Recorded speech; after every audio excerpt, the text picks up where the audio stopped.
can't see me, you Stevie. Wondering how I reach more evolutions than Eevee and make it look easy. What is up, Earth's mightiest subscribers? It's your boy Ernie, the Blerd Without Fear. Welcome back to the channel. And also, welcome to the all-new, all-different Best Comics This Week. The show where I give you 4 of the best comics I read each and every week and tell you why you should check them out. Anyway, let's get right into it. First up is going to be Exquisite Corpses number 6. This is a series that just keeps on turning in banger after banger after banger issue, and I'm here for it. This one has been a delight to read and just right in time for spooky dookie season, Halloween, you know what I'm talking about. And the story, I'll go ahead and say right now, if you are brand new to Exquisite Corpses, I'm just gonna say there's a lot to unpack and not really a lot to unpack. The bullet points version of it is that this small sleepy town of Oak Valley has been beset upon by a shadowy government organization, kind of like the real shadow government that rules the United States, and they have set up a tournament to dictate who is going to be the family of the, I think it's 12 or 13 families, secret families that rule the country. One of those families is actually more in charge than the others, and this tournament is to dictate who is going to be the family in charge for the next few years. Kind of think of it like a presidency. And basically the way they do it is that each family is represented by some psycho killer that comes in and is trying to take out every one of the other killers, as well as rack up body counts and things of that nature in Oak Valley. So anyone who was in Oak Valley at the time that was going on, their life is forfeit.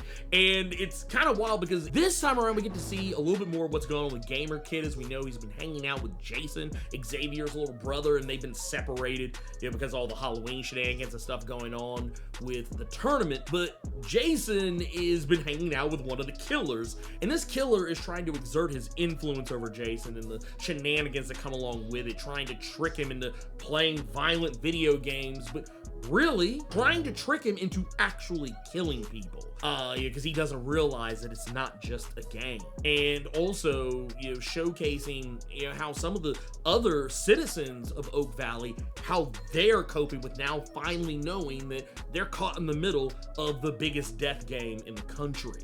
Like I said, it's good stuff. It is really good stuff. We get to see Rascal Randy take out one of the other killers in a very surprising way, which I think is kind of par for the course for a lot of the killers when they take each other out. It almost always happens in a way you're probably not gonna see coming, or maybe done in such a way that you're gonna be like, oh, wait a minute, they did this, but they didn't do this over here. So yeah, it's awesome. Highly recommend. With Exquisite Corpses number 6, this is technically the kickoff of the second volume of the series, so it's a really good jumping on point because technically, yeah, you should go read the first volume, the first 5 issues of the series. Yeah, definitely read that. But if for whatever reason you're in the shop and you see it on the shelf, go ahead and pick it up. Really a good jumping on point because they do a nice job of, you know, letting you know what's happened up to this point. It's more of a Cliff Notes version, so I still recommend reading the first volume. But yeah, go ahead and pick up that 6th issue. Don't be scared. All right, next up is going to be Teenage Mutant Ninja Turtles number 12. This is a landmark issue because this is the end of the Jason Aaron run on Teenage Mutant Ninja Turtles. Boo! Yeah, I'm sad about it too. I hate that his run is ending this quickly. However, we do know who's taking over for him. It's going to be Gene Luen Yang, who is already an Eisner Award-winning comic book writer, if for no other reason than Superman Battles the Klan, I think is what it was called. And he's also got another story. It was a Lunar New Year love story, something like that. I don't remember the exact name of it, but just know Gene's a fantastic writer. He writes really good stuff, so I'm really excited to see what he's gonna do with the Teenage Mutant Ninja Turtles. But getting away from that, this is the finale of Jason Aaron's arc and is kind of where we're gonna see what's gonna become of the Turtles. For the past 11 issues, they've been a broken family.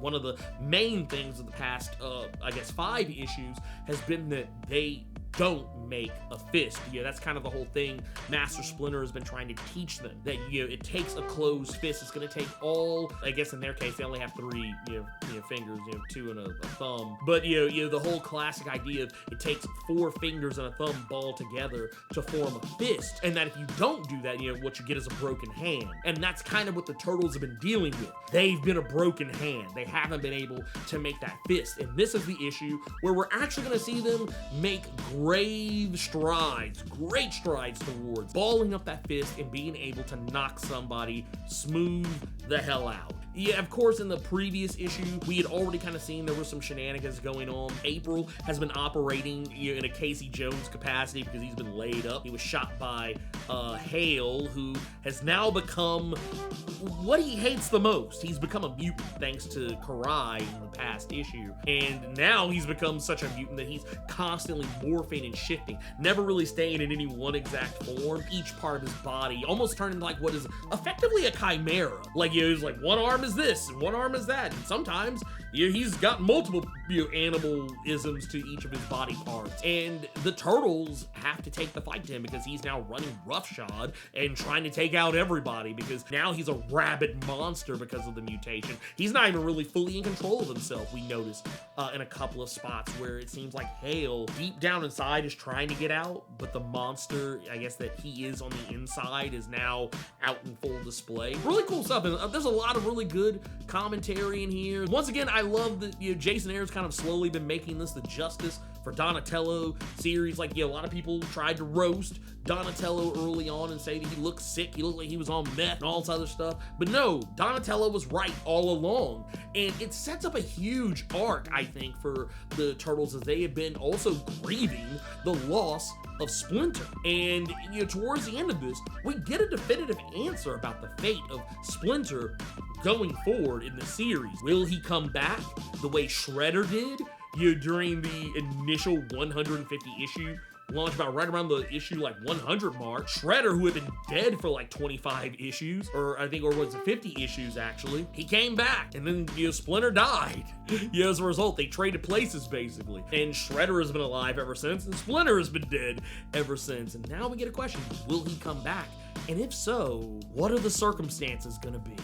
All right, before we take it a step further to talk about our next entry, I do want to remind you, if you're still here by this point, make sure you hit that like button, because, obviously, you're still here. You like the video, clearly. You're about roughly halfway through, maybe a little more than halfway through it. So yeah, hit that like button and help this channel out tremendously. It's free, won't cost you a dime. Some of the best ways to help this channel out don't cost you any money whatsoever. And also, I will point out another one, that being hit that hype button. It's a new feature that YouTube has. It kind of works similarly to the like button, but it also allows and puts the power into the hands of you, my viewers, to help this channel reach other viewers that they normally would not have reached. So make sure you use that hype button, help me out. You can only do it on my recent videos, so make sure every time you check out one of my videos, make sure you hit that hype button and help get this video out to more people. And also, if you haven't done so already, hit the subscribe button too, because if you're not subscribed, how are you gonna find more videos? How are you gonna know? Hit that subscribe button, tap that notification bell, check all notifications. Anyway, let's get back to the video. All right, next up on the list is gonna be Escape number 3. This is a new series, obviously, because it's only issue 3 now, but this is a series that I've really been tapped into. It's such a wild book too. Like it's I don't know, man, there's just something about it. I absolutely positively love it. So what is this series about? This is kind of like an alternate world where there are no humans, everybody is an animal. And our main character, Milton, is a bear, as you probably can already look at and tell, and he's caught in the middle of a war that is pretty much his version of World War II. But instead of it being a battle against Nazis, it's a battle against bats, who are Nazis. Yeah, it's all kind of very similar style of rhetoric. It showcases a world where people didn't know that the worst of humanity, or rather in this case, animality. I don't know. But yeah, basically, yeah, you get what I mean when I say humanity, but that the worst of humanity can actually happen. That an entire, species of people could turn on the rest of the world and try and, eliminate, eradicate, literally genocide other species. That's what this whole story is about. What is ultimately the main idea here is that Milton and his team, they are flying over the bat-controlled territory and trying to take out one of their most powerful weapons to give their home a chance to win the war once and for all. It's very much like if you are the least bit aware of how events played out during World War II, how America got involved in the fight against the Nazis in Germany, it's all there. Like, this is very much that, but it becomes a very personal story because we're learning more about, for one, why Milton got involved in everything, and more specifically, why he could not have cared less before he actually got involved in everything. But while the previous two issues have given us a lot of story, a lot of good action in it as well, it's a very harrowing military action, like airplane dogfights, and even like some, well, technically I think the second issue was kind of more of a, hey, let's slow down, let's focus on story. This issue is giving you what I can only describe as like Mission Impossible meets Band of Brothers levels of fuckery, where Milton is behind enemy lines and he's the last man in his squad to be able to finish the mission, and he is fighting tooth and nail, literally tooth and nail, to try and escape the bats, and they are on his ass. If you play video games, you probably know what I mean when I say this, but you ever play one of those like stealth games, like a Metal Gear Solid or like a Tenchu Stealth Assassin's Hitman? You ever have one of those missions where like you screw up and like the alerts go up and everybody figures out where you are, but for whatever reason you cannot lose? That's like imagine GTA, you get 5 stars wanted and you just can't shake anybody. Like, everybody is on Milton's ass. That is what Escape number 3 is. That, like, the entire,